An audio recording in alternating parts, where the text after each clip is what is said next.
안녕하십니까. 차산 박일환입니다. 이제 제가 유튜브 방송을 한 지 꼭 1년이 되었습니다. 그동안 구독자 여러분의 성원에 힘입어 지금까지 잘 해왔다고 생각을 합니다.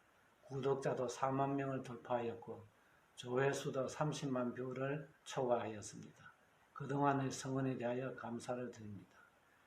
오늘은 독자 여러분의 댓글에서 법관들의 일상에 대한 이야기를 해달라고 하여서 법관들은 과연 일을 어떻게 하는가 한번 이야기를 해보도록 하겠습니다. 이런 이야기를 종종 듣습니다. 판사는 일주일에 한 번씩 법정에서 재판을 하는데 나머지 시간은 다 무엇을 하면서 지내느냐 하는 이야기입니다. 여러분, 우리가 음악회나 연주회를 가면은 연주하는 시간이 1시간 반, 2시간이지만 그와 같은 무대에 오르기 위해서는 뒤에서 얼마나 많은 시간과 노력을 부을까요? 재판도 마찬가지입니다. 법정에서 한 개일에 8건 내지 10건의 판결을 선고하려면 그 이면에서는 많은 시간과 노력을 투입하여야만 판결이 완성될 수가 있는 것입니다. 그러면은 일반적으로 3명의 판사가 재판하는 합의재판부의 법관들의 일상을 한번 말씀드려 보겠습니다. 통상 재판을 하면은 한 기일에 오전에는 한 20건, 오후에는 한 10건 정도 심리를 합니다. 오후에는 주로 증인을 신문하는 절차를 진행하고 있습니다. 이런 심리는 법정에서 이루어지고 하루 정도 시간이 소요됩니다. 판결문을 작성하기 위해서는 지금까지 보아온 기록을 다시 한번 꼼꼼히 읽어보고 결론을 도출하기 위하여 판례와 학설도 정리하고 경우에 따라서는 외국의 예도 살펴보아야 합니다. 주심 판사는 각자 자기가 맡은 사건에 대하여 하루 정도 기록을 다시 한번 세밀히 검토하여 합의 준비를 마치고 그 다음날 오전경에 보통 합의를 합니다. 3명의 판사가 모여서 합의를 하는데 간단한 사건이 많아서 합의가 일찍 끝날 때도 있지만 어려운 사건이 배당이 된 경우에는 합의 시간이 상당히 오래 걸릴 수도 있습니다. 평균 잡아서 2시간 정도 소요된다고 보면 되겠습니다. 그러면은 반나절이 다시 지나가 버립니다.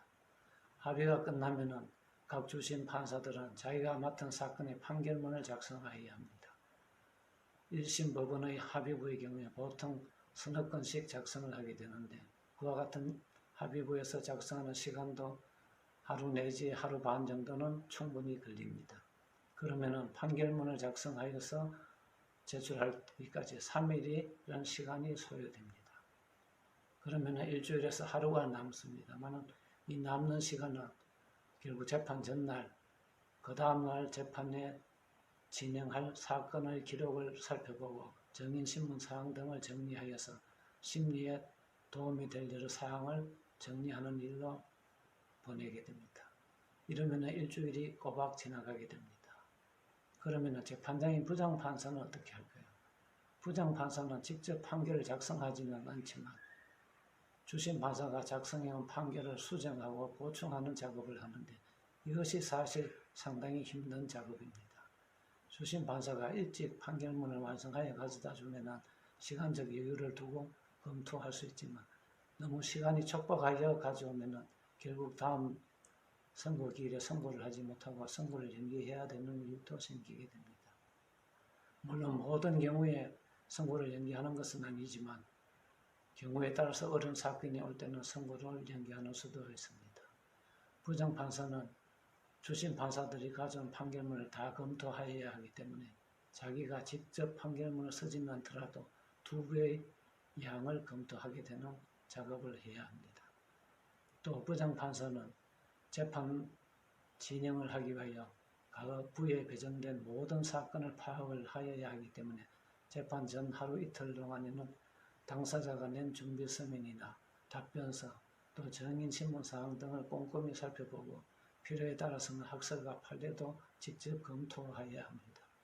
물론 간단한 경우에는 로크락을 시키거나 각 주심 판사에게 부탁할 수도 있지만 아주 중요한 사항은 부장판사가 직접 챙기지 않으면 안 되게 되어 있습니다. 부장판사도 이와 같이 매우 바쁜 시간을 보내기 때문에 일주일이 훌쩍 지나가 버리게 됩니다. 북간의 업무는 일주일 단위로 진행되기 때문에 간혹 휴일이 있다 하더라도 휴일이 재판날이 아닌 이상은 하루를 휴일로서 온전히 쉴 수가 없습니다. 이와 같은 일이 1년 12달 그대로 되풀이기 때문에 사실 큰 정신적인 여유를 가지는 수는 없습니다만은 그래도 연말이나 연초가 되면은 인사이동이 있기 때문에 이때 잠시 숨을 돌리게 됩니다. 그러나 숨을 돌리는 것도 잠시일 뿐 새로운 재판부에 가면은 그 재판부가 처리하다 남은 사건이 많이 모여있고 이것은 다시 본인이 처음부터 기록을 살펴봐야 하기 때문에 오히려 더 많은 시간과 에너지를 소비하게 됩니다. 전체 법원을 본다면 자주 있는 인사이동은 사건 처리에 큰 불편을 초래한다고 할 수 있습니다. 외국의 경우에는 평생 법관제를 하면서도 별로 정권을 가지 않는데 우리는 그렇지 못한 사정이 있습니다.